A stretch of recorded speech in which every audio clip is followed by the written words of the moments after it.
Pagué la matrícula universitaria completa de mi hermano menor con mis ahorros. Él gastó todo el dinero en una startup fallida con sus amigos y reprobó el primer año. Ahora me llama llorando pidiendo que pague de nuevo, mientras escucho a sus amigos de fondo diciéndole que soy un desalmado por negarme. La voz de Emilio sonaba quebrada al teléfono, pero no era la primera vez que usaba ese tono para manipularme. Detrás de sus sollozos calculados, escuchaba las risas contenidas de sus amigos, esos mismos que lo habían convencido de invertir los $25,000 de su matrícula en una aplicación ridícula para revolucionar la industria de las citas entre mascotas. Sí, habían leído bien, $25,000 que me tomó 4 años ahorrar, trabajando dobles turnos en el almacén mientras estudiaba contabilidad por las noches. Todo tirado a la basura en 3 meses por una idea tan estúpida que ni siquiera merecía ese nombre. Ese dinero representaba cada comida que me salté, cada salida que rechacé, cada par de zapatos gastados que seguí usando aunque me lastimaran los pies.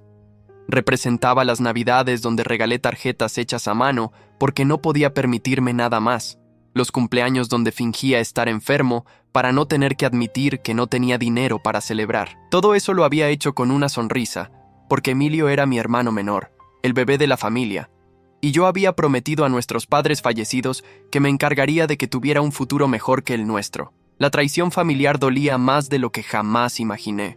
No era solo el dinero, era la ingratitud absoluta, el desprecio total por mi sacrificio. Cuando le entregué ese cheque hace un año, Emilio me abrazó con lágrimas en los ojos y juró que me haría sentir orgulloso, que se convertiría en el mejor ingeniero de sistemas del país, que algún día me devolvería cada centavo con intereses. 3 meses después, apareció en mi apartamento con Gonzalo y Renato, 2 tipos que conoció en una fiesta universitaria, y me explicó emocionado sobre su oportunidad de oro para hacerse millonario antes de graduarse.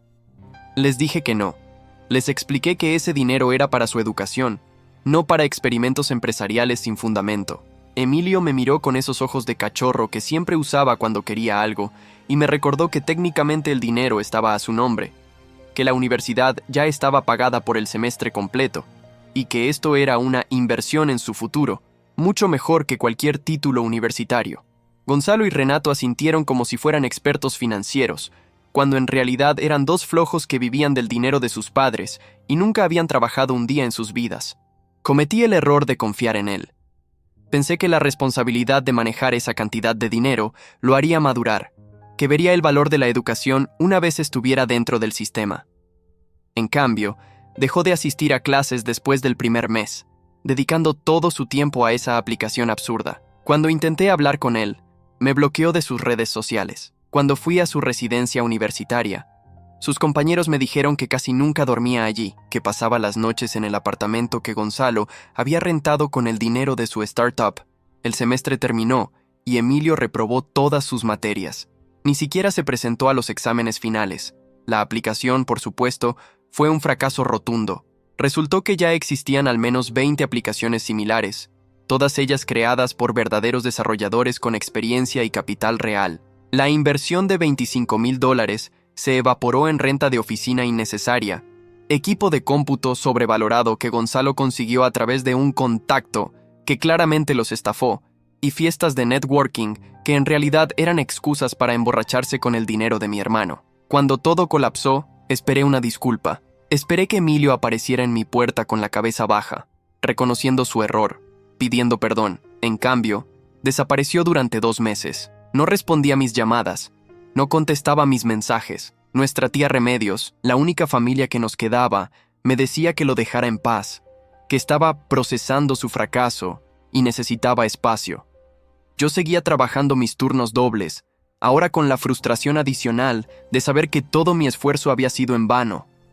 Entonces, justo cuando el plazo para inscribirse al nuevo año universitario estaba por vencer, recibí esa llamada. Emilio llorando, suplicando, diciéndome que había aprendido la lección, que esta vez sería diferente, que realmente iba a enfocarse en sus estudios. Y de fondo, clara como el cristal, escuchaba a Gonzalo diciéndole exactamente qué decir, como si fuera un guión ensayado. «Hermano, por favor», sollozaba Emilio. «Sé que la cagué, lo sé, pero dame una oportunidad más. Venderé mi laptop, mi consola, todo lo que tengo para ayudar con los gastos. Solo necesito que cubras la matrícula una vez más y te juro por mamá y papá que no te voy a decepcionar. La manipulación era tan obvia que dolía, pero lo que realmente me partió fue escuchar a Renato murmurar en el fondo: si no acepta, que se joda, ya conseguiremos el dinero de otra forma. Y la risa ahogada de Gonzalo después de eso. Emilio, dije con voz calmada, vendiste tu laptop hace 4 meses para pagar deudas de la startup, y tu consola la empeñaste hace 2 semanas. Lo sé porque el dueño de la casa de empeño es cliente mío en el almacén y me preguntó si estabas bien. Silencio al otro lado. Luego, la voz de Emilio cambió. Ya no era el tono suplicante, sino uno defensivo, casi agresivo. ¿Me estás espiando ahora? ¿Ese es tu papel de hermano mayor? ¿Controlar cada movimiento que hago? No necesito espiarte para saber que me estás mintiendo otra vez, respondí. La respuesta es no, Emilio. No voy a pagar tu matrícula. Entonces escuché a Gonzalo claramente. Ya te dije que tu hermano es un egoísta. Gastó toda esa plata en ti solo para controlarte, para que le debieras algo. Así son los hermanos mayores, puro complejo de superioridad. Y Emilio, mi hermano menor, el niño que cuidé cuando tenía pesadillas, el adolescente que defendí de bullies en la escuela, respondió: tienes razón, Rodrigo siempre ha sido así. Se cree mejor que todos porque trabaja como burro, pero la verdad es que es un amargado sin vida que no soporta verme triunfar. Esas palabras me golpearon más fuerte que cualquier puño. La ingratitud absoluta, la traición familiar completa. Me quedé en silencio, procesando la magnitud de su desprecio. Emilio tomó mi silencio como debilidad y continuó. ¿Sabes qué? Olvídalo. Conseguiré el dinero de otra forma. No necesito tu caridad ni tus condiciones. Y cuando triunfe, no esperes que me acuerde de ti. Colgó antes de que pudiera responder. Me quedé mirando el teléfono, sintiendo cómo 4 años de sacrificio se desintegraban en un solo momento. Pero entonces, algo cambió dentro de mí. Ya no era tristeza lo que sentía, era algo mucho más frío, más calculado. Si Emilio quería jugar sucio, si quería convertir mi generosidad en arma contra mí, entonces era hora de que aprendiera una lección sobre las consecuencias reales de sus acciones. Lo que mi hermano y sus amiguitos manipuladores no sabían era que yo no había sobrevivido años de trabajo brutal y estudio nocturno por ser un ingenuo. Había aprendido a protegerme, a documentar todo, a anticipar la traición. Y durante estos 2 meses de silencio, mientras Emilio se escondía y gastaba los últimos restos del dinero que le quedaba, yo había estado muy ocupado haciendo algo que cambiaría todo el juego. Porque resulta que cuando prestas $25,000 a alguien, incluso si es familia, es prudente tener documentación. Y cuando esa persona es menor de edad al momento de recibir el dinero y firma ciertos papeles sin leerlos bien, porque confía ciegamente en su hermano mayor, bueno, las cosas se ponen interesantes desde el punto de vista legal. Muy interesantes. Emilio iba a aprender que la manipulación tiene un precio, y ese precio lo iba a pagar completo, con intereses, y de una forma que jamás vio venir. Porque la verdadera venganza no viene caliente y emocional, viene fría, calculada y perfectamente legal. Descolgué el teléfono y marqué un número que había estado guardando para el momento correcto. Era hora de que la justicia hiciera su trabajo. Y esta vez no habría segundas oportunidades ni lágrimas de cocodrilo que pudieran salvar a mi hermano de las consecuencias de su propia ingratitud. La llamada que hice esa noche fue a Gilberto Fuentes, un abogado especializado en contratos familiares que conocí durante mis años trabajando en el almacén. Gilberto había sido cliente frecuente, siempre amable, siempre dispuesto a charlar durante sus compras. Cuando mencioné casualmente mi situación con Emilio meses atrás, me dio un consejo que en ese momento parecía excesivo. Rodrigo, la familia es importante, pero el dinero cambia a las personas. Protégete legalmente, siempre. Seguí su consejo. Cuando le entregué el cheque a Emilio, también le hice firmar un documento que él creyó que era solo un recibo simple. En realidad, era un contrato de préstamo con términos muy específicos. El dinero debía usarse exclusivamente para gastos educativos. Cualquier desviación de ese propósito constituía un incumplimiento, y el prestatario tendría que devolver la suma completa con un interés del 8% anual si no cumplía con las condiciones académicas mínimas. Es decir, aprobar al menos el 70% de sus materias. Gilberto, es momento, dije cuando contestó. Emilio reprobó todo el semestre y gastó el dinero en una startup fallida. Necesito ejecutar el contrato. Hubo un suspiro al otro lado. Rodrigo, ¿Estás seguro? Es tu hermano. Una demanda civil podría destruir su futuro financiero antes de que siquiera comience. Él destruyó su propio futuro. Respondí con frialdad que me sorprendió a mí mismo. Y ahora está manipulándome, diciéndole a sus amigos que soy un egoísta mientras me pide más dinero. La traición familiar tiene límites, Gilberto. Él cruzó el mío. Al día siguiente, Emilio recibió una notificación legal en la casa de nuestra tía Remedios, donde había estado viviendo desde que perdió su cuarto en la residencia universitaria.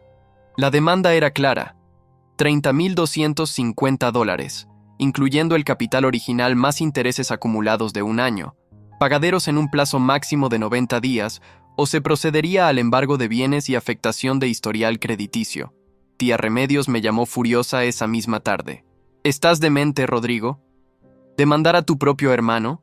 ¿Qué pensarían tus padres? Mis padres pensarían que hice bien en enseñarle responsabilidad, respondí. Ellos trabajaron hasta el cansancio para darnos una vida digna. Papá murió de un infarto a los 45 años por tanto estrés laboral. Mamá se consumió cuidándolo y luego cuidándonos a nosotros. No se merecen que su hijo menor tire todo ese sacrificio a la basura y luego tenga el descaro de pedir más. Es un niño, Rodrigo. Cometió un error. Tiene 22 años, tía. No es un niño. Y esto no fue un error. Fue una decisión consciente de despilfarrar mi dinero, mentirme, manipularme y luego insultarme cuando le dije que no. Eso no es un error. Es un patrón de comportamiento que necesita corrección. La conversación terminó mal. Tía Remedios colgó diciéndome que estaba amargado y celoso del potencial de Emilio. Esas palabras me dolieron, pero no tanto como escuchar a mi hermano llamarme desalmado mientras sus amigos se reían de mí. Emilio intentó contactarme durante las siguientes 2 semanas. Primero con mensajes de texto furiosos, llamándome traidor, diciéndome que estaba destruyendo su vida por venganza. Luego con llamadas llorosas a medianoche, suplicando que retirara la demanda, prometiendo que conseguiría el dinero de alguna forma. Ignoré todo. La manipulación ya no funcionaría conmigo. Lo que Emilio no esperaba era que yo hubiera hecho mi tarea. Durante los meses de su silencio, investigué exactamente en qué se había gastado el dinero. Tenía extractos bancarios porque, como era menor de edad cuando abrió la cuenta para recibir el dinero de la matrícula, yo figuraba como cotitular. Había rastreado cada transacción ridícula. $5,000 en muebles de oficina de diseñador para un apartamento que rentaron por 3 meses. $3,000 en una campaña de marketing en redes sociales que consistió en pagarle a influencers de quinta categoría para que promocionaran su app inexistente. $7,000 en equipo tecnológico que resultó ser laptops y tablets sobrevaloradas que luego vendieron a mitad de precio cuando necesitaron efectivo. Pero lo más revelador fue descubrir que Gonzalo y Renato habían convencido a Emilio de que cada uno invirtiera una cantidad igual para ser socios equitativos en la startup. El problema era que Gonzalo nunca puso un centavo y Renato contribuyó exactamente $2,000 antes de declararse sin liquidez. Todo el peso financiero real cayó sobre Emilio, sobre mi dinero, mientras sus 2 socios disfrutaban de los beneficios como si hubieran contribuido igual. Contraté a un investigador privado, un gasto de $500 que valió cada centavo.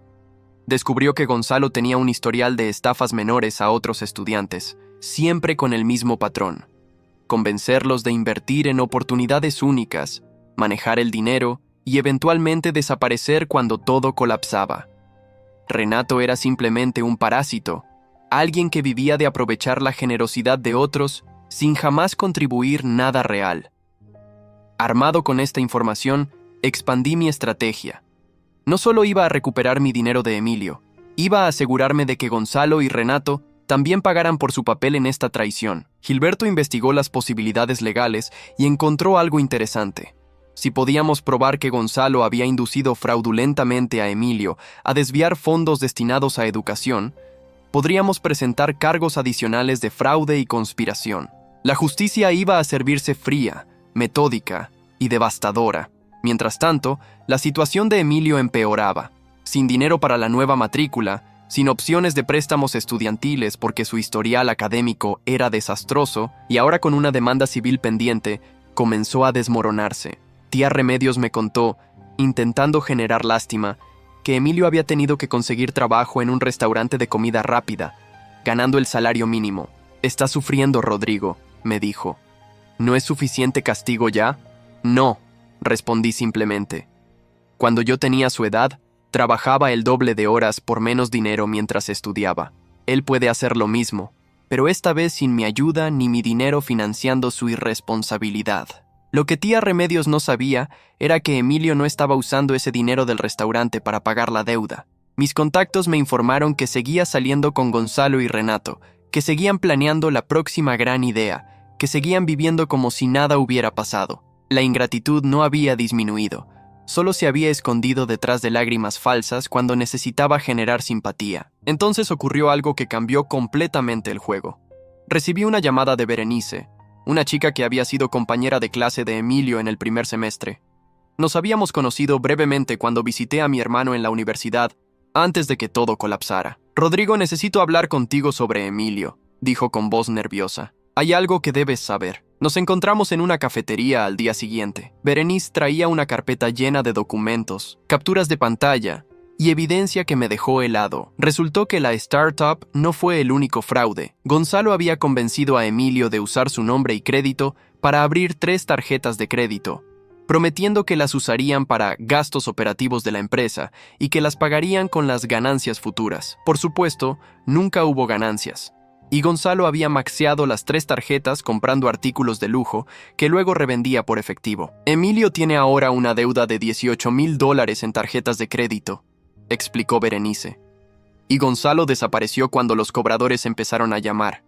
Renato le dijo a Emilio que era su problema, que él había firmado los papeles. «¿Por qué me cuentas esto?», pregunté, aunque ya sospechaba la respuesta. «Porque Emilio está planeando algo», dijo Berenice con expresión preocupada. «Escuché a Gonzalo y a él hablando hace 3 días. Dijeron algo sobre conseguir dinero rápido, sobre que tú eras el banco familiar y que encontrarían la forma de que pagaras todo. Hablaban de falsificar documentos médicos, de inventar una emergencia, de manipular a tu tía para que te presione». La manipulación había alcanzado un nivel completamente nuevo. Ya no era solo ingratitud o traición familiar simple, era un plan calculado para estafarme otra vez, usando las emociones y la familia como armas. Y Gonzalo, ese parásito manipulador, estaba detrás de todo, envenenando a mi hermano y convirtiéndolo en una versión peor de sí mismo. ¿Tienes pruebas de esto?, pregunté. Berenice sacó su teléfono y me mostró grabaciones de audio. Había grabado las conversaciones porque Gonzalo también le debía dinero a ella, $1,200 de un préstamo amistoso que nunca planeó devolver. Escuché la voz de mi hermano, ya no inocente ni ingenua, sino calculadora y fría, discutiendo exactamente cómo manipularme para obtener más dinero. «Si Berenice le dice algo a Rodrigo, la descreditamos», decía Emilio en la grabación. «Decimos que está despechada porque salí con ella y la dejé. Total, Rodrigo siempre ha sido un romántico idiota. Creerá que es pura venganza de mujer». Gonzalo reía. «Tu hermano es tan predecible. Trabaja como esclavo, ahorra cada centavo y luego lo regala a quien llore lo suficiente. Es patético. Si yo tuviera un hermano así, lo habría ordeñado hace años». «Lo sé», respondía Emilio, «pero ya aprendí. Esta vez voy a jugar mejor mis cartas. Le haré creer que corté contacto con ustedes, que estoy arrepentido de verdad, que hasta conseguí un terapeuta, y cuando baje la guardia, le saco al menos 30,000 más. Con eso pagamos las tarjetas y nos queda para empezar algo nuevo». Sentí que la sangre se me helaba. Este no era el hermano que conocí. Este era un extraño, moldeado por la codicia y la manipulación, convertido en algo irreconocible. La traición ya no era solo sobre dinero, era sobre la destrucción completa de lo que alguna vez fuimos como familia. «Gracias, Berenice», dije finalmente. «Esto cambia todo». Esa noche, Gilberto y yo trabajamos hasta el amanecer. Incorporamos las nuevas evidencias al caso, expandimos la demanda para incluir fraude intencional y conspiración para cometer fraude adicional. Pero más importante, preparamos algo que iba a golpear a Emilio y sus amigos donde más les dolía: sus futuros.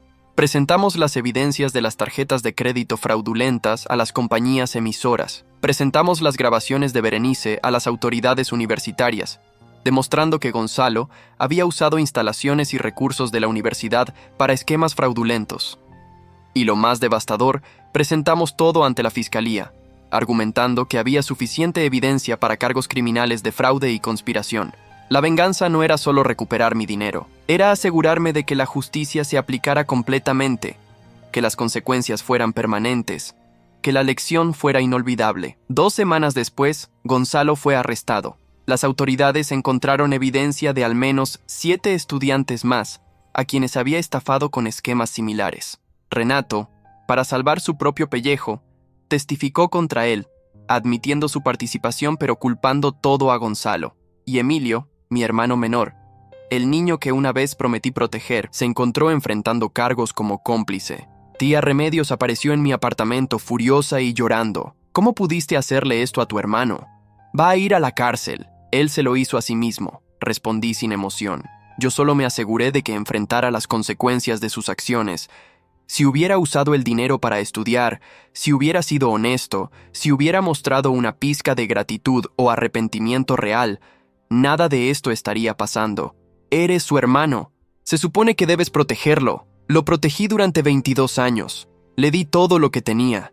Y él escupió en mi sacrificio. Me mintió, me traicionó y planeó estafarme otra vez. Ya no es mi responsabilidad protegerlo de sí mismo. Es responsabilidad del sistema de justicia enseñarle lo que yo no pude. Que las acciones tienen consecuencias. Pero la verdadera bomba aún no había explotado.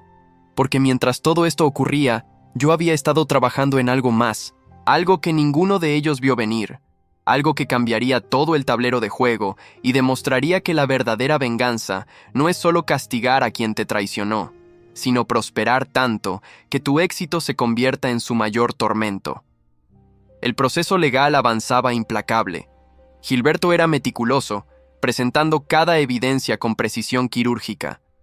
Las grabaciones de Berenice fueron especialmente devastadoras en las audiencias preliminares. Ver la expresión de Emilio cuando el juez reprodujo su voz diciendo «Rodrigo siempre ha sido un romántico idiota», fue un momento que jamás olvidaré.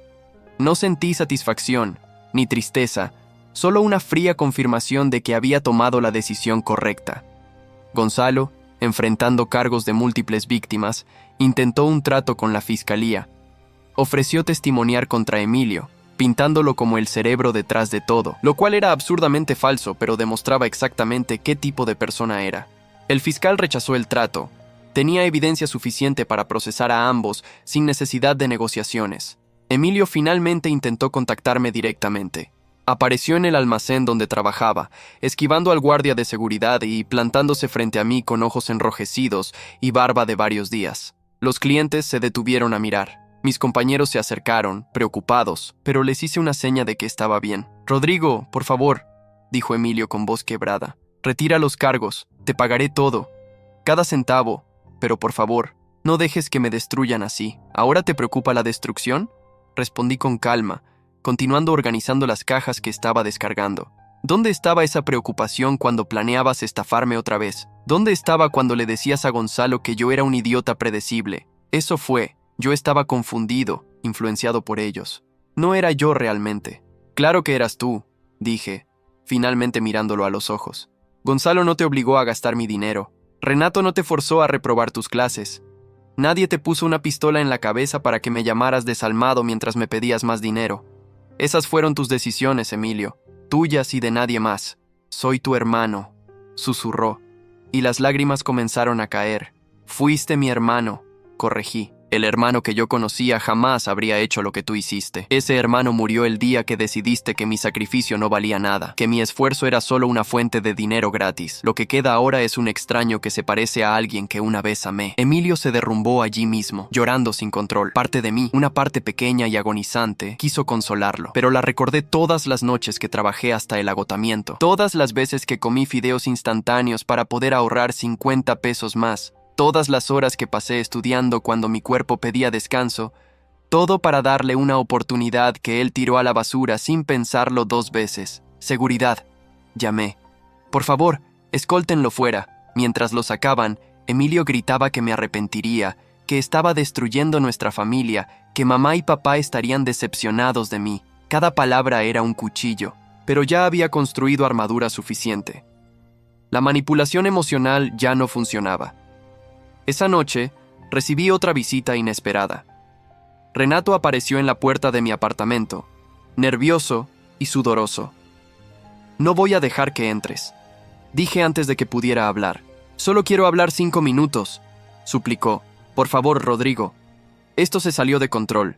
Contra mi mejor juicio, lo escuché desde la puerta entreabierta, con el teléfono en mi mano listo para llamar a la policía si era necesario. Mira, yo sé que la cagamos, comenzó Renato, pero Emilio es solo un chico que cometió errores. Gonzalo es el verdadero villano aquí. Él manipuló a todos. Si retiras los cargos contra Emilio, yo testificaré que todo fue idea de Gonzalo, que tu hermano fue solo una víctima más. ¿Y qué ganas tú con eso?, pregunté. Renato tragó saliva. Gonzalo me amenazó. Dice que si me declaro testigo protegido, va a arrastrarme con él. Pero si Emilio también testifica contra Gonzalo, los tres podríamos salvarnos. Tú recuperarías tu dinero, Gonzalo iría a la cárcel y todos seguiríamos adelante. Era un plan patético, lleno de huecos y desesperación. Pero lo más repugnante era la forma en que Renato aún intentaba manipular la situación para beneficiarse. No había remordimiento real. No había comprensión de la gravedad de lo que habían hecho, solo cálculos egoístas sobre cómo minimizar consecuencias. No, dije simplemente.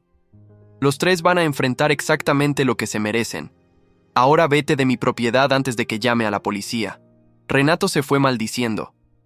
Al día siguiente, intentó contactar a Gilberto con la misma oferta. Mi abogado lo rechazó formalmente y notificó a la fiscalía sobre el intento de obstrucción de justicia.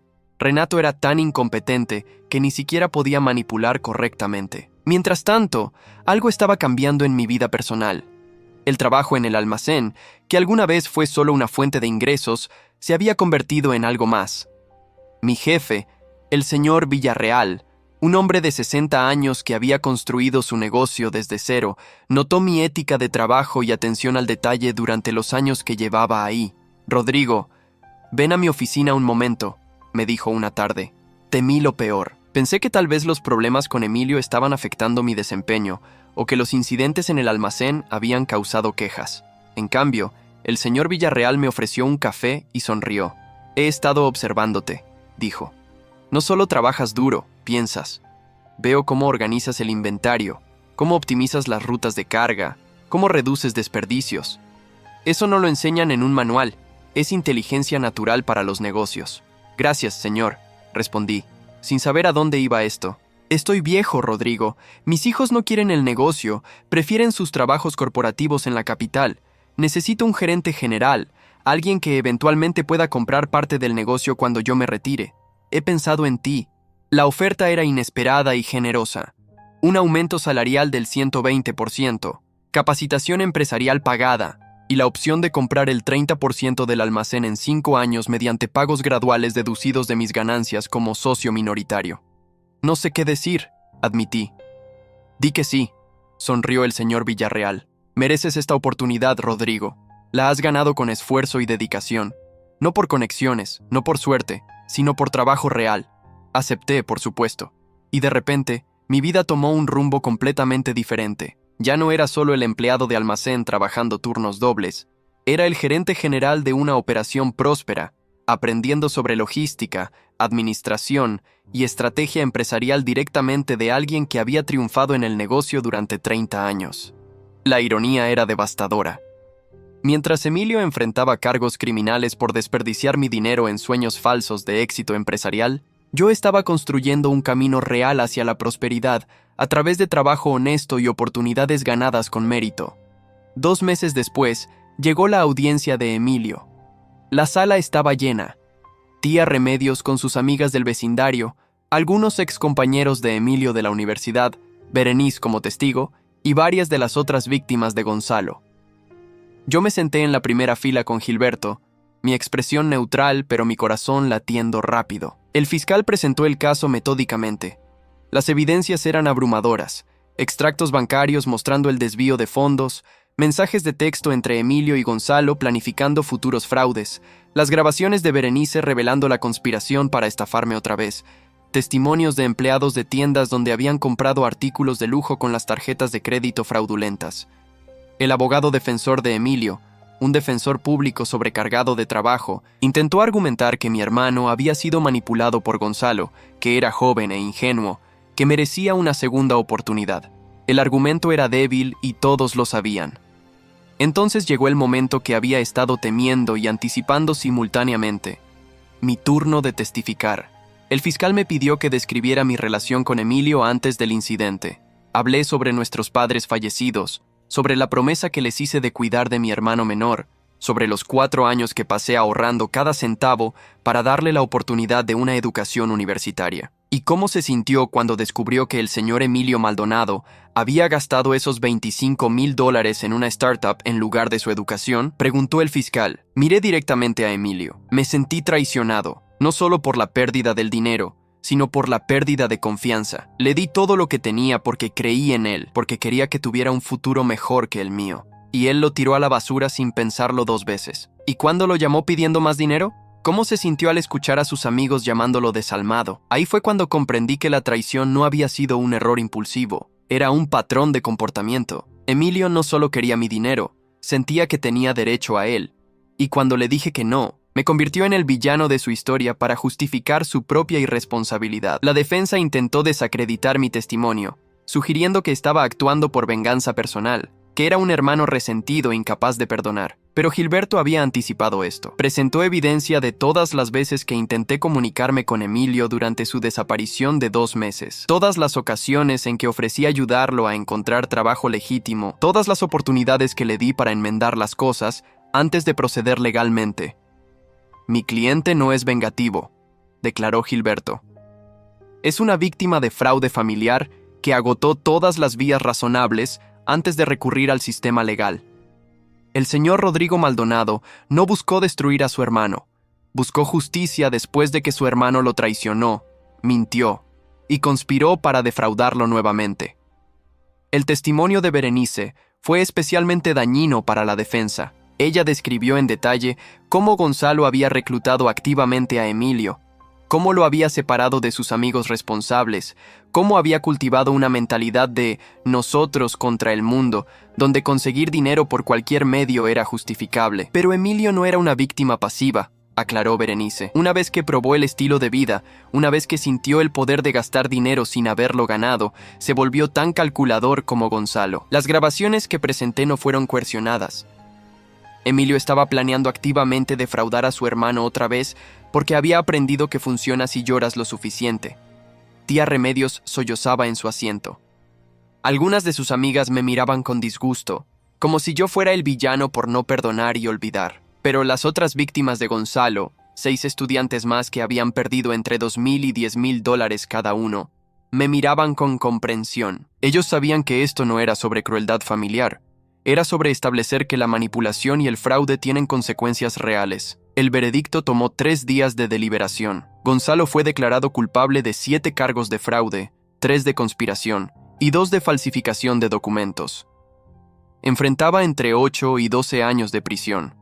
Renato, que había aceptado un acuerdo de culpabilidad a cambio de testificar, recibió 2 años de libertad condicional y la obligación de pagar restitución a sus víctimas.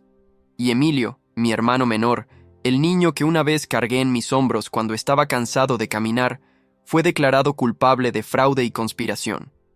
La sentencia: 4 años de prisión, reducibles a 2 con buen comportamiento, seguidos de 3 años de libertad condicional. Además, debía pagar restitución completa de los $30,250 más costos legales. Cuando el juez leyó el veredicto, Emilio se derrumbó. Tía Remedios gritó que esto era injusto, que yo había destruido a mi familia. El abogado defensor pidió clemencia, argumentando que 4 años arruinarían permanentemente las perspectivas futuras de un joven. El juez, una mujer de mediana edad con expresión severa, respondió con palabras que resonaron en la sala. El acusado tuvo múltiples oportunidades para rectificar sus acciones. En lugar de mostrar remordimiento o intentar compensar a su víctima, conspiró para defraudarlo nuevamente. Esta corte no puede permitir que la manipulación emocional y los lazos familiares se conviertan en escudos contra la responsabilidad legal. La sentencia se mantiene. Cuando Emilio fue escoltado fuera de la sala esposado, me miró una última vez. No había odio en sus ojos, ni siquiera tristeza, solo un vacío profundo, como si finalmente comprendiera la magnitud de lo que había perdido, no su libertad, no su futuro, sino algo mucho más valioso: su familia, su dignidad y el respeto del hermano que habría dado todo por él. Salí de la corte sintiendo un peso extraño. No era satisfacción, no era alegría, era algo más cercano al cierre, a la conclusión necesaria de un capítulo doloroso. Pero la historia aún no terminaba, porque mientras Emilio comenzaba su sentencia, mi vida estaba a punto de tomar un giro que ninguno de los dos habría predicho. Un giro que demostraría que la verdadera venganza no es ver caer a tus enemigos, sino elevarte tanto que tu éxito se convierta en el espejo constante de su fracaso. El primer año después de la sentencia de Emilio fue transformador. Mi posición como gerente general del almacén me permitió implementar sistemas que incrementaron la eficiencia operativa en un 35%. El señor Villarreal estaba impresionado, tanto que aceleró el proceso de transferencia de propiedad. A los 18 meses en el puesto, ya era dueño del 15% del negocio y el camino hacia el 30% estaba claramente trazado. Pero lo más importante era cómo había cambiado yo internamente. Ya no era el hermano mayor sacrificado que vivía para complacer a otros. Era un empresario emergente, alguien que había aprendido que el verdadero valor no viene de dar hasta quedarte vacío, sino de construir desde una base sólida de respeto propio y límites saludables. Conocí a Paloma durante una conferencia de logística empresarial. Ella era coordinadora de operaciones para una cadena regional de supermercados, inteligente, ambiciosa y con una historia sorprendentemente similar a la mía. Su hermana menor había abusado de su generosidad durante años, drenándola financiera y emocionalmente, hasta que Paloma finalmente estableció límites firmes que su familia percibió como crueldad. Mi madre no me habló durante 2 años, me contó durante nuestra tercera cita. Decía que había abandonado a mi hermana en su momento de necesidad. La realidad era que mi hermana tenía 30 años, ninguna discapacidad, y simplemente había decidido que era más fácil vivir de mi dinero que conseguir un trabajo. ¿Y ahora?, pregunté. Ahora mi hermana tiene un trabajo estable, paga sus propias cuentas y finalmente tiene autoestima porque la ganó con esfuerzo propio. Y mi madre eventualmente admitió que yo tenía razón. A veces el amor verdadero es dejar que las personas enfrenten las consecuencias de sus decisiones. La conexión entre nosotros fue instantánea. Paloma entendía la traición familiar, la manipulación emocional y el peso de ser visto como el villano por establecer límites saludables. Ella no me juzgaba por lo que le había pasado a Emilio. Entendía que la justicia no es crueldad, es necesidad. Un año después de conocernos, nos comprometimos. La propuesta fue simple, sin espectáculos ni dramáticas declaraciones. Solo 2 personas que habían aprendido lecciones difíciles sobre el amor, la familia y el respeto propio, prometiendo construir algo mejor juntos. Tía Remedios no asistió a la boda. Envió una carta diciéndome que no podía celebrar mi felicidad mientras Emilio sufría en prisión. La carta dolió, pero ya había aprendido a vivir con ese tipo de dolor. Algunas personas nunca entenderían, y eso estaba bien. Lo que no esperaba era la carta que llegó 2 meses después de mi boda. Era de Emilio, escrita desde la prisión. La caligrafía era cuidadosa, las palabras medidas. Rodrigo, sé que probablemente tires esta carta sin leerla. No te culparía, pero si estás leyendo esto, te pido solo 5 minutos de tu tiempo. No para pedir perdón, porque sé que no lo merezco. No para pedirte que retires los cargos, porque sé que es demasiado tarde. Solo para decirte que finalmente entendí. La prisión tiene una forma de eliminar todas las distracciones, todas las mentiras que te cuentas a ti mismo. Sin Gonzalo susurrándome justificaciones, sin Renato validando mis excusas, sin la posibilidad de huir o esconderme, finalmente tuve que enfrentarme a lo que realmente hice. Te traicioné. No solo robé tu dinero, robé tu confianza, tu amor y años de sacrificio. Convertí tu generosidad en arma contra ti. Te llamé egoísta cuando fuiste la persona más desinteresada que conocí. Y cuando me ofreciste la oportunidad de rectificar, de ser honesto, de mostrar aunque sea una pizca de gratitud, planeé traicionarte otra vez. Gilberto me visitó hace 3 meses. No sé por qué lo hizo.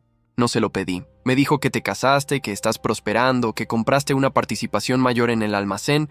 Me mostró fotos de tu boda en su teléfono. Te veías feliz, Rodrigo. Realmente feliz, de una manera que nunca te vi cuando yo estaba en tu vida. Y ahí fue cuando finalmente lo entendí. Yo no era tu hermano, era tu carga. Cada logro tuyo estaba manchado por mi necesidad. Cada victoria opacada por mi dependencia. Incluso cuando pensabas que me estabas ayudando, yo estaba arrastrándote hacia abajo. La mejor cosa que pude haber hecho por ti fue salir de tu vida. no por elección, sino por consecuencia. Y la mejor cosa que hiciste por mí fue dejarme enfrentar esas consecuencias, porque por primera vez en mi vida estoy aprendiendo a ser responsable. Aquí en prisión, trabajo en la biblioteca, gano 80 centavos por hora, he ahorrado $300 en 9 meses. Sé que es patético comparado con los 30,000 que te debo, pero es el primer dinero que he ganado honestamente en mi vida. El primer dinero que no vino de ti, de mamá y papá, de tía Remedios, o de algún esquema fraudulento. También retomé los estudios. Hay un programa educativo aquí. Estoy tomando clases de contabilidad básica, administración, ética empresarial. Irónico, ¿verdad? Estoy estudiando en prisión lo que debería haber estudiado con tu dinero en la universidad. No espero tu perdón. No lo merezco, y probablemente nunca lo mereceré. Pero quería que supieras que no desperdicie esta lección. Que el hermano irresponsable y manipulador que conociste está muriendo lentamente en esta celda, y algo mejor está tratando de nacer en su lugar. Cuando salga de aquí, no te buscaré. No interrumpiré tu vida feliz con mi presencia tóxica, pero te pagaré hasta el último centavo, aunque me tome el resto de mi vida. No porque la ley me obligue, sino porque finalmente entiendo lo que ese dinero representaba. Tu fe en mí, tu amor, tu sacrificio. Felicidades por tu matrimonio, hermano. Espero que Paloma valore el hombre extraordinario que tiene, porque yo fui demasiado estúpido para hacerlo cuando tuve la oportunidad. Con respeto y arrepentimiento, Emilio. Leí la carta 3 veces. Paloma la leyó también, en silencio, y luego me abrazó sin decir nada. No lloré, pero sentí algo moverse dentro de mí, algo que había estado congelado desde aquella llamada telefónica donde escuché a mi hermano llamarme desalmado. No respondí la carta, no inmediatamente. Necesitaba tiempo para procesar, para asegurarme de que no era solo otra manipulación más elaborada, pero guardé la carta en un cajón seguro, junto con todos los documentos del caso legal. 2 años pasaron. El almacén prosperaba bajo mi gestión y la mentoría del señor Villarreal.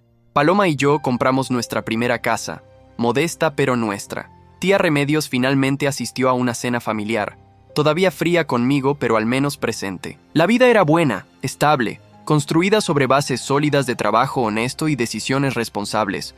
Entonces recibí una llamada de Gilberto. «Rodrigo, necesito contarte algo. Emilio sale en libertad condicional el próximo mes. Ha cumplido 2 años con comportamiento ejemplar». Mi primer instinto fue pánico. ¿Volvería a mi vida? ¿Intentaría manipularme nuevamente? Pero Gilberto continuó. Hay algo más. Ha estado depositando dinero en una cuenta de restitución. Pequeñas cantidades, entre $20 y $50 mensuales, pero consistentes. También completó su certificación en contabilidad dentro de la prisión y ya tiene una oferta de trabajo en un estudio contable pequeño que contrata exconvictos. ¿Por qué me cuentas esto?, pregunté. Porque mañana hay una audiencia para su libertad condicional. Emilio específicamente solicitó que no se te notificara, que no quiere que sientas presión de asistir o testificar a su favor. Pero pensé que deberías saberlo. Esa noche Paloma y yo tuvimos una conversación larga. No tienes que perdonarlo, me dijo. No le debes nada, Rodrigo. Si decides nunca volver a verlo, estaría completamente justificado. Lo sé, respondí. Pero, ¿y si realmente cambió? ¿Y si la prisión hizo lo que yo no pude? ¿Enseñarle responsabilidad? Entonces lo descubrirás con el tiempo, dijo Paloma sabiamente, pero no por buscarlo activamente, sino por observar si sus acciones coinciden con sus palabras. El arrepentimiento real no pide perdón inmediato, se gana con años de comportamiento consistente. Decidí no asistir a la audiencia de libertad condicional. No quería influenciar el proceso en ninguna dirección. Emilio tendría que ganarse su libertad por sus propios méritos, no por mi intervención o mi ausencia. Fue liberado en abril. Gilberto me informó que consiguió el trabajo en el estudio contable, que estaba viviendo en una casa de transición para ex convictos, que asistía obligatoriamente a terapia como parte de su libertad condicional. Los depósitos a la cuenta de restitución continuaron, ahora de $100 mensuales. 6 meses después, tía Remedios organizó su cumpleaños 70. Era una celebración familiar pequeña, y por primera vez en 4 años, tanto Emilio como yo estábamos invitados. Paloma me preguntó si quería ir. Sí, dije después de pensarlo, pero estableceremos límites claros. Puedo estar en la misma habitación que Emilio, puedo ser cortés, pero no vamos a pretender que todo está olvidado. La fiesta fue incómoda al principio. Emilio llegó tarde, visiblemente nervioso, con un regalo simple para tía Remedios y flores baratas. Se veía diferente, más delgado, con arrugas prematuras alrededor de los ojos, el cabello comenzando a encanecer en las sienes a pesar de tener solo 26 años. La prisión había dejado marcas visibles. Me vio y se congeló. Por un momento, pensé que daría media vuelta y se iría, pero respiró profundo y se acercó. «Rodrigo», dijo simplemente, extendiendo la mano. No un abrazo, no lágrimas dramáticas, solo un apretón de manos formal. «Emilio», respondí, estrechando su mano brevemente. «Felicitaciones por tu éxito en el almacén», dijo. «Tía Remedios me contó que ahora eres socio principal. Te lo mereces». «Gracias», respondí, genuinamente sorprendido por el tono sincero. «Quiero que sepas que los depósitos continúan, $100 mensuales.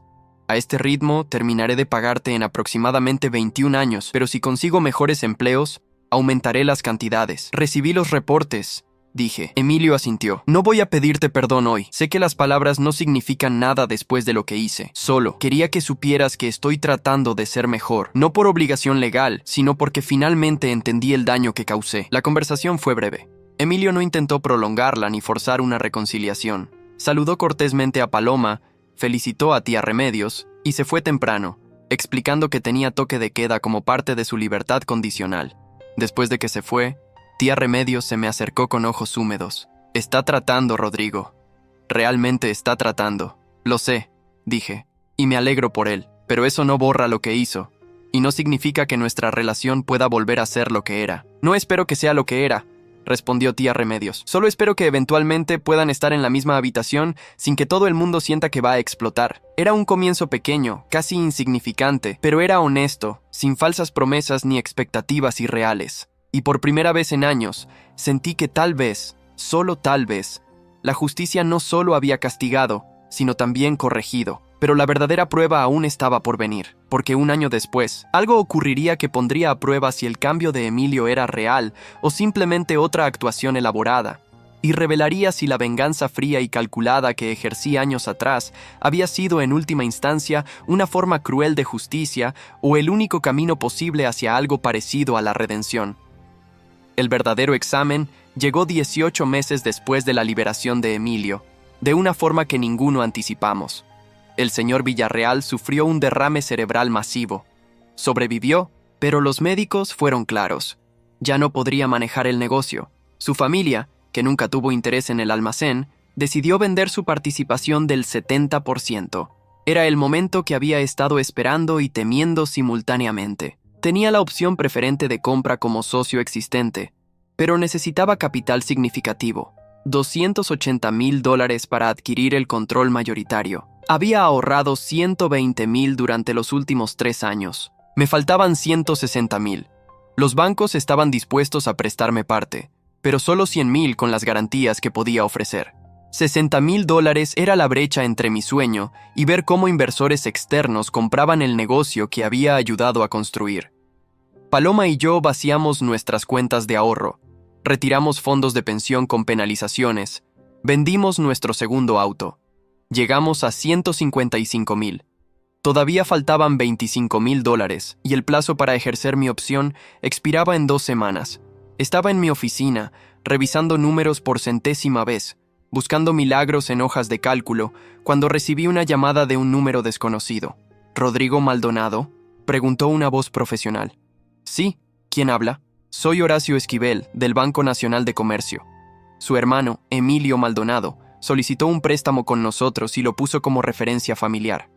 Necesito verificar cierta información». Mi estómago se retorció. ¿Emilio solicitando préstamos usando mi nombre? El patrón de manipulación comenzaba otra vez. «¿Qué tipo de préstamo?», pregunté con voz tensa. «Un préstamo personal de $25,000, pero hay un detalle inusual. El señor Emilio Maldonado está ofreciendo el préstamo a usted, no solicitándolo para él». Me quedé en silencio, procesando las palabras. «¿Sigue ahí, señor Maldonado?». «Sí, discúlpeme. ¿Puede repetir eso?». «Su hermano ha estado ahorrando y ha acumulado $12,000 en certificados de depósito. Está usando eso como colateral para un préstamo de $25,000, que desea transferirle a usted como préstamo sin intereses para que pueda adquirir el almacén. Necesito confirmar que usted acepta estos términos y que realmente hay una oportunidad de compra legítima». No podía respirar. Emilio había ahorrado $12,000 en menos de 2 años con trabajos que probablemente pagaban poco más que el salario mínimo. Y ahora estaba arriesgando todo ese dinero, más endeudarse por otros 13,000 para darme exactamente lo que necesitaba. Señor Maldonado, ¿necesita tiempo para considerar la oferta? No, dije rápidamente. Quiero decir, sí acepto los términos, pero necesito hablar con mi hermano primero. ¿Puede darme su número de contacto? Llamé a Emilio inmediatamente. Contestó al tercer tono, su voz cautelosa. ¿Rodrigo? ¿Qué estás haciendo? Pregunté sin preámbulos. Silencio. Luego, un suspiro profundo. Tía Remedios me contó sobre tu oportunidad con el almacén. Me dijo que estabas a 25,000 de lograrlo. Tengo 12,000 ahorrados. El banco me presta los otros 13 usando mi ahorro como colateral. Son tus 25,000. Emilio, eso es. ¿Entiendes lo que estás arriesgando? Si por alguna razón no puedo pagarte, pierdes todo lo que ahorraste. Lo sé, respondió con calma. Pero tú no me fallarás. Nunca lo has hecho. Yo fui quien te falló a ti. Aún me debes $30,000 de la restitución, señalé. Con este préstamo me deberías 55,000. Más el préstamo que tú estás tomando con el banco. Estarías endeudado hasta el cuello. Prefiero estar endeudado honestamente, ayudando a mi hermano a cumplir su sueño, que tener el dinero en el banco sabiendo que podría haber hecho la diferencia y no lo hice. Esto no es manipulación, Rodrigo. No espero que me perdones por esto. No espero que nos volvamos mejores amigos. Solo, necesito hacer esto. Por mí, no por ti. ¿Por ti? Pregunté confundido. Durante 4 años tú sacrificaste tu futuro por el mío, y yo lo desperdicié todo, explicó Emilio. Por primera vez en mi vida tengo la oportunidad de sacrificar algo por ti, de demostrar que aprendí lo que significa realmente valorar a la familia.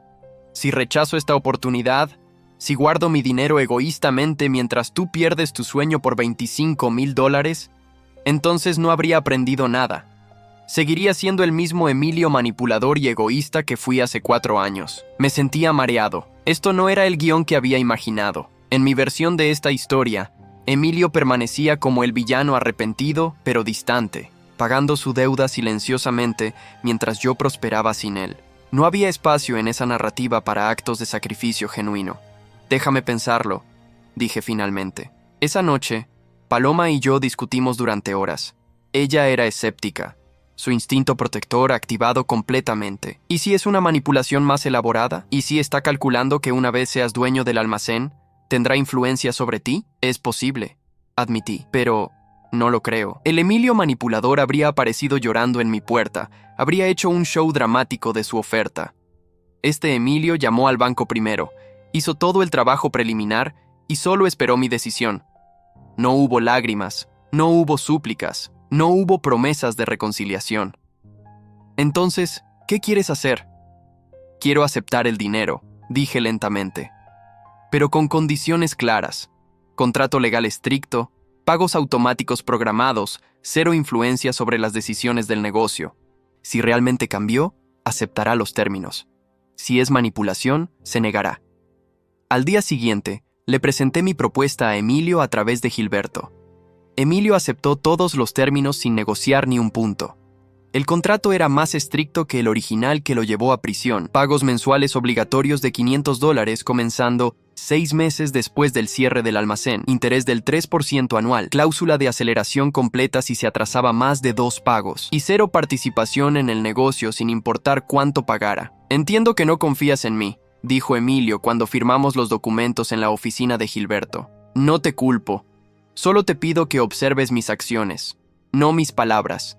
Llevo 2 años demostrando consistencia. Voy a continuar durante el tiempo que sea necesario. Compré el almacén. Con el 70% de propiedad, me convertí en el dueño mayoritario a los 32 años. El negocio que comenzó como un trabajo temporal para pagar la educación de mi hermano, se había convertido en mi legado, mi futuro, mi prueba tangible de que el trabajo honesto y la perseverancia superan la manipulación y los atajos.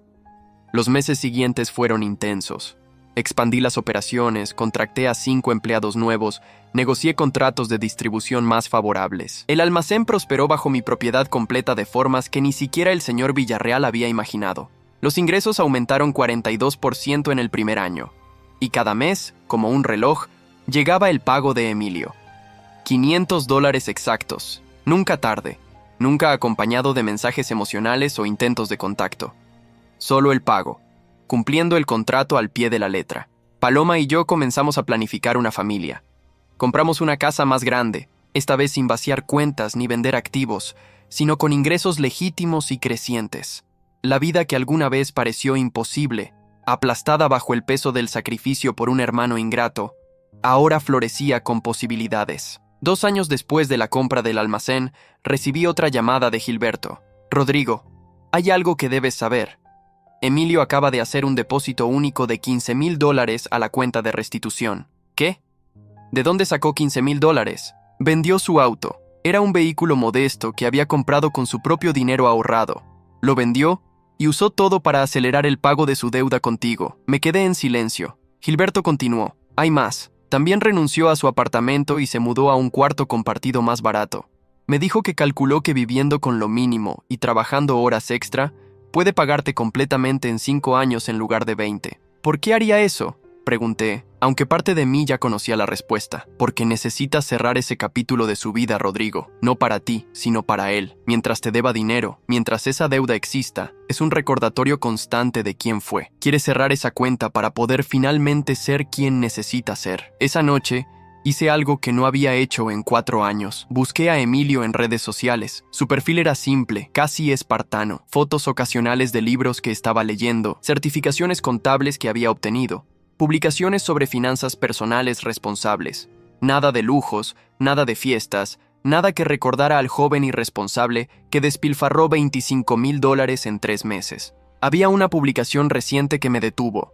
Una foto de Emilio en un evento de Alcohólicos Anónimos. No como alcohólico, sino como voluntario ayudando a organizar. El pie de foto decía: 4 años sobrio de las adicciones más peligrosas, la irresponsabilidad, la manipulación y culpar a otros por mis propias decisiones. Si yo pude cambiar, tú también puedes. Cerré la aplicación con lágrimas en los ojos. Esto no era el hermano que conocí, ni el villano que había creado en mi mente. Era alguien nuevo, forjado en el fuego de consecuencias reales y elecciones difíciles. 6 meses después, en el 4º cumpleaños de mi hija Micaela, Emilio apareció invitado por tía Remedios. Traía un regalo simple, un libro infantil sobre responsabilidad financiera, apropiado para niños pero con lecciones profundas. «Quiero que crezcas sabiendo el valor del dinero», me dijo cuando le agradecí el regalo. «Que nunca tenga que aprender esas lecciones de la forma en que yo tuve que aprenderlas». Observé a Emilio interactuar con Micaela ese día. Era paciente, amable, respetuoso de los límites que Paloma y yo establecimos. No intentó posicionarse como el tío divertido, ni ganarse favor con regalos caros o promesas vacías. Solo era presente, honesto, real. Cuando la fiesta terminó, lo acompañé a la puerta. «Emilio», dije antes de que saliera, «gracias por el préstamo. El almacén no existiría sin él. El almacén existe por tu trabajo duro y tu visión», corrigió. «Yo solo moví algunos números de un lado a otro. Tú construiste algo real». Aún así, insistí, significó más de lo que probablemente entiendes. Emilio sonrió, una sonrisa cansada pero genuina. «Entiendo más de lo que crees, Rodrigo. Entiendo que la confianza se gana con acciones consistentes a lo largo del tiempo. Entiendo que el perdón no se puede pedir, solo se puede merecer eventualmente. Y entiendo que tal vez nunca volvamos a ser los hermanos que fuimos, pero podemos ser algo diferente. Algo más honesto». Se fue sin esperar respuesta, sin drama, sin expectativas de reconciliación emocional. Y en ese momento, observándolo caminar hacia su auto viejo pero bien mantenido, comprendí algo fundamental. La venganza que ejercí 4 años atrás no había sido cruel, había sido necesaria. La justicia fría e implacable que apliqué no destruyó a mi hermano, lo reconstruyó. A veces, el amor verdadero no es dar sin límites, es establecer límites tan firmes que la otra persona no tiene opción excepto crecer o romperse. Emilio eligió crecer, pero solo después de que yo elegí dejar de rescatarlo. La traición familiar dolió más de lo que jamás imaginé. Pero la justicia familiar, cuando se aplica con precisión y sin malicia, puede sanar de formas que el perdón fácil nunca lograría. 5 años después de la sentencia de Emilio, El almacén se había convertido en una cadena de 3 ubicaciones. Ya no era solo un negocio de logística, era una empresa respetada con 25 empleados, contratos con marcas nacionales y una reputación sólida en la industria. Paloma dejó su trabajo para convertirse en directora financiera de la empresa, trayendo su experiencia y convirtiendo nuestra sociedad matrimonial en una sociedad empresarial también. Micaela tenía 5 años y su hermano menor, Santiago, 3. Vivíamos en una casa que habíamos diseñado nosotros mismos, con espacio para oficinas en casa y un jardín donde los niños jugaban. La vida que alguna vez pareció un sueño imposible, ahora era nuestra realidad cotidiana. Emilio terminó de pagar su deuda 6 meses antes de lo programado. El día que hizo el último depósito de $500, llamó para confirmar que la cuenta estaba saldada. $55,000 en 5 años y medio, dijo con evidente satisfacción. Nunca pensé que podría hacerlo. Yo tampoco, admití honestamente. Pero lo hiciste. ¿Podemos vernos?, preguntó, y por primera vez en años no había manipulación en su voz. No para celebrar o para pedirte algo, solo. Quiero cerrar este capítulo formalmente, cara a cara. Nos encontramos en la cafetería donde Berenice me había mostrado las grabaciones años atrás. La ironía de la ubicación no pasó desapercibida para ninguno de los dos. Emilio se veía bien. Había subido algo de peso saludable. Las arrugas prematuras se habían suavizado un poco. Sus ojos ya no tenían esa mirada vacía que vi en la corte. Llevaba un traje simple pero bien planchado, evidencia de su trabajo como contador junior en una firma mediana. Conseguí una promoción, me contó. Contador senior. Aumento del 30%. Mi jefe dice que tengo talento natural para auditoría forense. Irónico, considerando mi historial. No es irónico, dije. Entiendes el fraude porque lo viviste desde adentro. Eso te hace mejor en detectarlo. Emilio sacó un sobre del bolsillo. Hay algo más que necesito darte. Dentro había un cheque por $20,000. Es el dinero que te debo del préstamo original. El que nunca se incluyó en la restitución legal porque técnicamente tú me lo diste. No lo presté. Legalmente no tengo que pagarlo. Pero moralmente, sí. Emilio, esto es necesario, interrumpió. No puedo seguir adelante sabiendo que hay deuda pendiente entre nosotros, legal o no. Este dinero representa un año extra de trabajo, de sacrificio, de vivir por debajo de mis medios, pero también representa mi libertad final de quien fui. Tomé el cheque, no porque necesitara el dinero, sino porque entendí que rechazarlo sería insultar su crecimiento. ¿Qué harás ahora que estás completamente libre de deudas? Vivir, respondió simplemente. Tal vez ahorrar para un apartamento propio, tal vez volver a estudiar, esta vez pagándolo yo mismo. Tal vez encontrar una pareja que no sepa nada sobre mi pasado y pueda conocerme por quien soy ahora, no por quien fui. ¿Alguna vez te arrepentiste?, pregunté de repente. No de las consecuencias, sino de tus acciones originales. ¿Realmente entiendes el daño que causaste? Emilio no respondió inmediatamente. Cuando habló, su voz era medida y pensativa. Cada día, especialmente cuando veo lo que construiste a pesar de lo que te hice. El almacén, tu familia, tu estabilidad, todo eso pudo no haber existido si te hubiera drenado completamente, si hubieras seguido rescatándome indefinidamente. Te habría destruido eventualmente. Y luego te habría culpado por no poder darme más. ¿Por qué crees que cambió?, pregunté. La prisión por sí sola no cambia a la gente. Mucha gente sale peor de lo que entró, porque perdí algo que no sabía que tenía hasta que desapareció, respondió.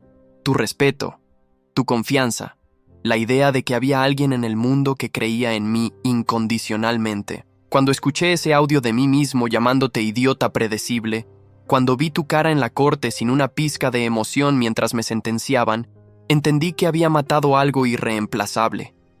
No tu amor fraternal, sino tu fe en mi potencial. Hizo una pausa, sus ojos brillando con lágrimas contenidas. La prisión me dio tiempo para pensar, la terapia me dio herramientas para entender. Pero lo que realmente me cambió fue darme cuenta de que incluso si trabajaba el resto de mi vida para pagarte, incluso si me convertía en la mejor versión de mí mismo, probablemente nunca recuperaría lo que teníamos. Y tuve que aceptar que eso era justo, que algunas cosas, una vez rotas, no se pueden reparar completamente. Solo se pueden reconstruir en algo diferente. Nos quedamos en silencio por un momento. Luego pregunté algo que había estado guardando durante años. ¿Qué le pasó a Gonzalo y Renato? Gonzalo cumplió 8 años, salió hace 6 meses. Escuché que está trabajando en un almacén de comida rápida, luchando por encontrar cualquier trabajo que acepte ex convictos con su historial. Renato nunca cambió, sigue viviendo de sus padres, ahora con 30 años, sin trabajo real, culpando al mundo por sus problemas. Lo vi hace un año en un centro comercial. Trató de venderme una oportunidad de inversión. Le dije que no y se fue maldiciendo. ¿Y tú nunca te sentiste tentado?, pregunté.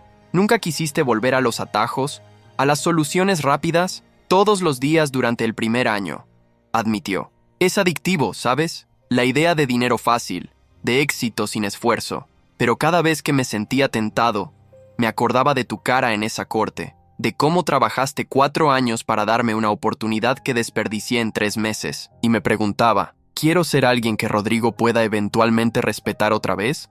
¿O quiero ser otra estadística de ex convicto reincidente? Miré a este hombre frente a mí, técnicamente mi hermano menor, pero transformado en alguien que apenas reconocía. No era el niño que cargué en mis hombros, ni el joven irresponsable que despilfarró mi sacrificio, ni el manipulador frío que planificó defraudarme otra vez. Era alguien nuevo, forjado en consecuencias y reconstruido con decisiones dolorosas. Micaela pregunta por ti a veces, dije finalmente. Tía Remedios le mostró fotos de cuando éramos niños. Pregunta por qué el tío Emilio nunca viene a visitarla como los otros tíos. Emilio se limpió los ojos. ¿Y qué le dices? Le digo la verdad apropiada para su edad, que el tío Emilio cometió errores y tuvo que pasar tiempo arreglándolos, que a veces la gente que amamos nos decepciona, pero eso no significa que no podamos amarlos de formas diferentes. ¿Es una invitación?, preguntó cautelosamente. Es una puerta, respondí. No está completamente abierta, pero ya no está cerrada con llave. Tú decides si quieres intentar abrirla más, y yo decido cuánto la abro basado en tu consistencia continua. Sin drama, sin expectativas irreales, solo posibilidad. Emilio asintió lentamente. Eso es más de lo que merezco. Probablemente, concordé sin malicia, pero no se trata de lo que mereces, se trata de lo que estás construyendo ahora. 5 años de consistencia dicen más que 1000 disculpas. Nos despedimos ese día sin abrazos dramáticos ni promesas emocionales, solo un apretón de manos firme y el entendimiento compartido de que la reconstrucción es lenta, dolorosa y nunca resulta en la estructura original. 3 meses después, invité a Emilio a la fiesta de cumpleaños de Santiago. Vino con un regalo apropiado. Se quedó exactamente el tiempo que indicaba la invitación y se fue sin causar drama. Micaela lo observó curiosamente, y cuando le preguntó a Paloma quién era, respondió simplemente, es el tío Emilio. Está aprendiendo a ser mejor persona.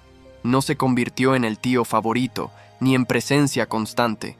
Venía a eventos familiares ocasionales, siempre puntual, siempre apropiado, nunca exigente, y lentamente, muy lentamente, algo parecido a una relación fraternal comenzó a reformarse. No era lo que fue, pero era honesto, y en cierta forma eso lo hacía más valioso. Tía Remedios me confesó un año después. Estaba equivocada sobre ti. Pensé que eras cruel por demandar a Emilio, pero veo ahora que fue la única forma de salvarlo. El perdón fácil lo habría destruido. Las consecuencias reales lo reconstruyeron. Gonzalo nunca se reconstruyó. Según rumores, siguió intentando esquemas fraudulentos menores, acumulando antecedentes, entrando y saliendo de problemas legales. La última vez que escuché de él, estaba cumpliendo otra sentencia por fraude con tarjetas de crédito. Renato sigue siendo un parásito a los 35 años, viviendo de la paciencia agotada de sus padres ancianos, culpando al mundo por su mediocridad autoimpuesta. Pero Emilio se convirtió en prueba viviente de que las personas pueden cambiar, pero solo cuando enfrentan consecuencias reales y eligen el camino difícil de la reconstrucción genuina. No por manipulación, no por perdón inmerecido, sino por justicia aplicada con precisión. El almacén siguió creciendo. A los 10 años de haberlo adquirido, era una empresa de 5 ubicaciones con 80 empleados y contratos nacionales. Paloma y yo construimos algo que nuestros hijos heredarían, algo construido sobre trabajo honesto, límites saludables y la comprensión de que el amor verdadero a veces significa permitir que las personas enfrenten las consecuencias completas de sus acciones. Hoy, cuando miro atrás a aquella llamada telefónica donde escuché a mi hermano llamarme desalmado mientras planeaba manipularme, no siento amargura. Siento algo cercano a la gratitud. Porque esa traición familiar me obligó a establecer límites que cambiaron mi vida. Me obligó a valorarme a mí mismo tanto como valoraba a otros. Me obligó a aprender que el sacrificio sin respeto propio no es noble, es autodestructivo. Emilio aprendió que las acciones tienen consecuencias permanentes, que la manipulación eventualmente se agota, y que la única forma de reconstruir confianza es a través de años de comportamiento consistente sin expectativas de recompensa inmediata. No recuperamos nuestra relación original, pero construimos algo diferente, algo más fuerte porque fue reconstruido sobre verdad en lugar de obligación familiar ciega.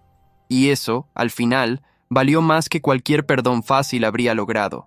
La justicia no siempre es dulce, pero cuando se aplica correctamente, puede ser transformadora.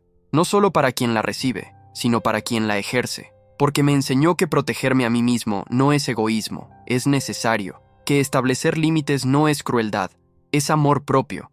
Y que a veces, la mejor forma de ayudar a alguien que amas es dejar de rescatarlo y permitir que las consecuencias naturales de sus decisiones hagan el trabajo que tu compasión mal dirigida nunca pudo lograr. Hoy miro mi vida y veo que cada decisión difícil valió la pena. El almacén prospera. Mis hijos crecen en estabilidad. Paloma y yo construimos un matrimonio basado en respeto mutuo y límites saludables. Y Emilio, finalmente, se está convirtiendo en alguien que puede estar orgulloso de sí mismo, no por lo que otros le dieron, sino por lo que construyó con su propio esfuerzo. A veces la gente me pregunta si perdoné a mi hermano. La respuesta es complicada. No olvidé lo que hizo, ni pretendo que no pasó, pero sí reconozco su esfuerzo genuino de cambiar, y eso es suficiente para permitir una relación reconstruida bajo términos honestos. La traición familiar puede destruirte si la dejas. O puede enseñarte lecciones invaluables sobre límites, respeto propio y la diferencia entre amor tóxico y amor saludable. Yo elegí aprender, y esa elección marcó toda la diferencia. ¿Qué harías tú si alguien cercano traicionara tu confianza y luego te pidiera más después? ¿Perdonarías fácilmente o establecerías consecuencias reales? Déjame saber en los comentarios tu opinión sobre esta historia, y si has vivido algo similar, me encantaría escucharlo. Si esta historia resonó contigo, no olvides darle like y suscribirte al canal. Compartir estas experiencias nos ayuda a todos a reflexionar sobre nuestras propias relaciones familiares y los límites que debemos establecer para proteger nuestra paz mental. Gracias por leer hasta aquí y por ser parte de esta comunidad que valora la honestidad sobre la comodidad fácil.